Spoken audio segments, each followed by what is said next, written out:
Agora nós vamos continuar com a questão dos valores, né? Falamos a primeira parte sobre personalidades, mas agora vamos adiantar um pouquinho mais sobre valores. Então, comentamos que os valores, nós temos um sistema de valores, existe uma hierarquia onde alguns valores são mais importantes em determinados momentos da nossa vida. E vamos, então, falar um pouquinho da diferença entre valores terminais e valores instrumentais. Os valores terminais, eles se referem a essa condição desejável. O que eu quero, né, como uma existência desejável? Está muito relacionado com as metas de vida, né, como a pessoa gostaria de... O que a pessoa gostaria de atingir na vida? Como ela se entende, né, as condições de existência. Então, tem pessoas que preferem uma vida confortável, próspera. Tem gente que prefere uma vida emocionante, né, cheia de aventuras, uma vida estimulante, ativa, enfim. Outros têm que ter um sentido de realização. Né? Ele tem que saber que a contribuição dele está mudando o mundo de alguma forma. O mundo, ou o grupo em que ele se encontra, ou a empresa em que ele trabalha, enfim. Tem gente que quer um mundo de paz, né? Que não quer guerra, que não quer conflito, enfim. Acho que todo mundo tem um pouco desse valor, né? Nem sempre em primeiro lugar, mas eu acho que essa questão do mundo de paz, especialmente num mundo turbulento como nós vivemos hoje, que leva às migrações internacionais, eu acho que é muito interessante a gente refletir um pouco sobre isso. Um mundo de beleza, né, que aprecia a natureza, que aprecia as artes, enfim. Um mundo com valores, né, pessoas que têm valores que precisam ver a igualdade, né, as oportunidades iguais para todos.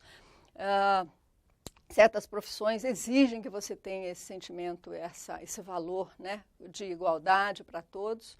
Pessoas que têm mais uma condição de existência desejável de segurança familiar. Né, então está muito ligado também com ter uma vida confortável, né, cuidar dos entes queridos. E pessoas que querem liberdade, né, que querem independência, que, enfim, lutam por ser independentes.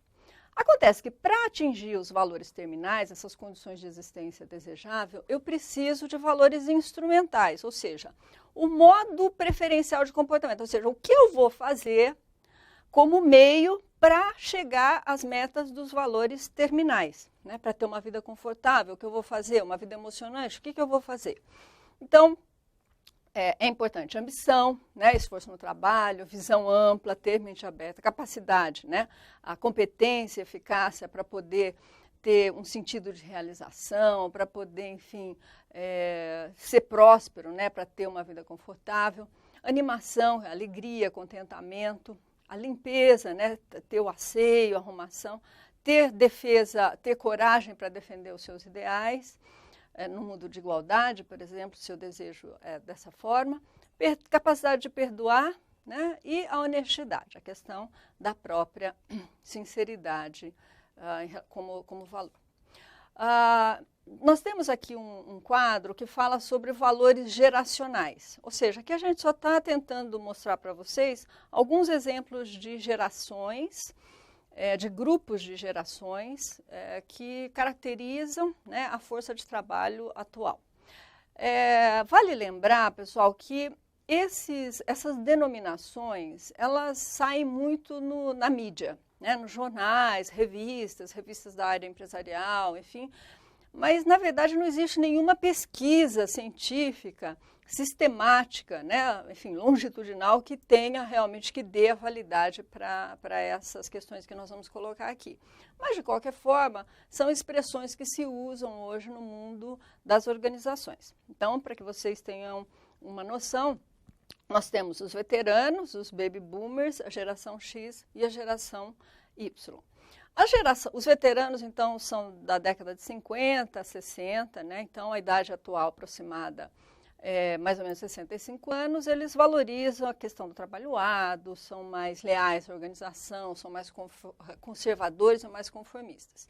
Os baby boomers, eles ingressaram no trabalho de 65 a 85, têm mais ou menos 45 a 65 anos, e os valores são... sucesso, né, realização, tem muita ambição, rejeita o autoritarismo, é uma época de bastante conturbada, né, na história, e tem uma lealdade à carreira. Geração X, eles ingressaram no mercado de 85 a 2000, tem mais ou menos de 30 a 45 anos, o estilo de vida é mais equilibrado, valorizam o trabalho em equipe, tem rejeição a normas, tem lealdade aos relacionamentos. E a geração Y, que seria a geração atual, que é de 2000 em diante, para frente. Então, tem menos de 30 anos. Então, tem muita autoconfiança. A gente sabe que a autoconfiança é interessante, mas também é necessário que você tenha uma noção, né, do limite dessa autoconfiança para não cometer erros. Valoriza o sucesso financeiro, quer independência pessoal, quer trabalho também junto com a equipe e tem uma lealdade a si mesmo, um equilíbrio da vida pessoal e profissional e um equilíbrio nos relacionamentos. A teoria da adequação da pessoa ao trabalho, ele vem com outro pesquisador na área, que é o Holland, que ele fala da necessidade de adequar as características de personalidade ao tipo de trabalho que será desenvolvido. Então, em relação ao tipo realista, nós podemos ver que ele prefere atividades físicas que exijam habilidade, força e coordenação. As características de personalidade dele, ele é uma pessoa tímida, mas é genuína, é persistente e muito prático. As ocupações que são congruentes com o tipo realista seriam operador de máquinas, operador de linha de montagem, mecânicos. O tipo investigativo, ele prefere atividades que envolvam raciocínio, organização e entendimento. A característica de personalidade é uma pessoa mais analítica, mais original, curiosa e independente. Aqui nós encontramos as profissões de pesquisador, né, biólogos, economistas, matemáticos, jornalistas. O convencional prefere atividades normatizadas, ordenadas, sem muita ambiguidade. A característica de personalidade é uma pessoa afável, eficiente, prática, sem imaginação e inflexível. Aqui nós temos como exemplos caixa de banco, né, contador, funcionário administrativo. O empreendedor, ele prefere atividades onde ele tenha mais autonomia, né, onde ele possa, então, arriscar mais. Então, normalmente nós vemos pessoas que trabalham com seu próprio empreendimento, têm o seu próprio negócio. E as pessoas mais artísticas são aquelas que estão mais relacionadas à busca de ideias novas, né? São os artistas, enfim, são pessoas, então, mais sociáveis também. A teoria da adequação da pessoa à organização, nós temos, então, que, lembrando, né, daquele modelo de comportamento organizacional, nós vemos que a satisfação no trabalho, a baixa rotatividade, o comprometimento com a organização são as variáveis importantes que o gestor deve ter atenção. Então, as pessoas, elas são atraídas, né, e selecionadas pelas empresas de modo a se identificar com os valores. Ou seja, tanto a empresa está buscando pessoas que se identifiquem com a cultura organizacional das empresas, como as pessoas, como vocês, vão ser atraídos por organizações que reflitam os seus próprios valores. Tá? Então, obviamente que se você percebe que a empresa tem valores muito dissonantes com os seus, você tem uma tendência a não estar satisfeita e a deixar esta organização. Dentro das implicações globais, né, do tema que nós estamos vendo, nós temos o modelo de Hofstede.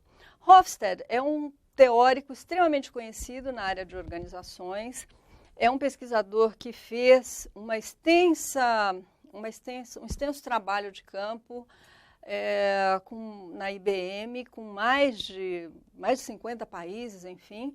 É uma pesquisa que já tem uma certa idade, né? Já temos aí uns 20 a 30 anos da pesquisa de Hofstede. Alguns teóricos atuais começam a contestar, mas nunca deixam a origem do trabalho dele. Então, nós vamos usar Hofstede para explicar para vocês algumas diferenças culturais nos valores que podem afetar o desempenho das pessoas quando você trabalha com profissionais de culturas diferentes. Bem? Então, o modelo de Hofstede fala de distância de poder, sociedades que valorizam mais a distância de poder, sociedades que são mais individualistas, outras que são mais coletivistas, sociedades que são mais masculinas, né, e sociedades que são mais femininas, sociedades que têm mais aversão à incerteza e sociedades que têm uma orientação a longo prazo e outras que têm mais para curto prazo.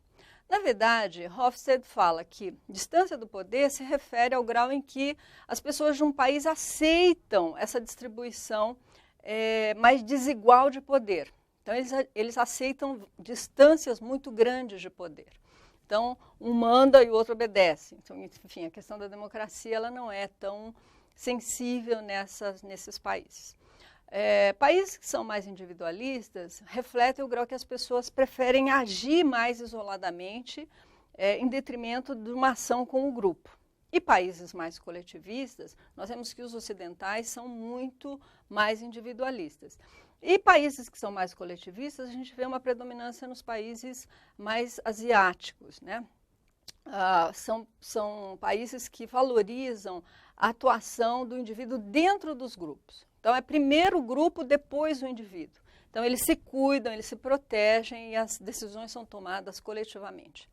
Países que a masculinidade é mais forte, então o grau em que a cultura favorece funções masculinas tradicionais, né? Realização, poder, controle, enfim. E países que têm a questão da feminilidade mais aflorada, que são o grau em que as pessoas têm poucas diferenças entre função masculina e feminina. As mulheres têm um tratamento mais equilibrado, mais igual junto ao público masculino. Países culturas que têm aversão à incerteza. São sociedades onde as pessoas preferem situações estruturadas, não gostam de situações desestruturadas. Então, situações de insegurança em termos políticos, financeiros. Então, tem sociedades que são extremamente avessas a isso. Então, a questão de planejamento, isso afeta toda a postura, né, a atitude, a questão do comportamento e a questão do tipo de gestão que aquelas pessoas desses países, dessas culturas, preferem adotar. E países que têm orientação longo prazo e curto prazo. Longo prazo é o grau que determina que a cultura olha mais para o futuro, né, valoriza a questão da prosperidade, da persistência, da tradição. Então, ela tem uma visão de futuro. E a de curto prazo valoriza agora, o presente, aceita as mudanças prontamente, não vê as obrigações como impedimentos às mudanças, mas elas são mais imediatistas. Bem, então, o modelo de Hofstede, ele é muito utilizado nos programas de treinamento e desenvolvimento de expatriados, tá? Onde você tem condição de fazer sensibilizações diante daquele que é diferente de você. Então, você sai do Brasil para trabalhar na Inglaterra, né, ou para trabalhar no Oriente Médio. Quer dizer, tem inúmeras diferenças culturais, desde a etiqueta dentro do ambiente corporativo, né, a forma como lidar com o sexo oposto, a forma como se colocar em uma reunião, enfim, como que se toma as decisões, né, como é que você vai se planejar dentro daquela empresa. Então, todos esses aspectos têm que ser muito bem refletidos e trabalhados antes de se submeter a uma expatriação. No caso, se você tiver uma oportunidade de expatriação, você tem que estar consciente dessas diferenças de valores culturais.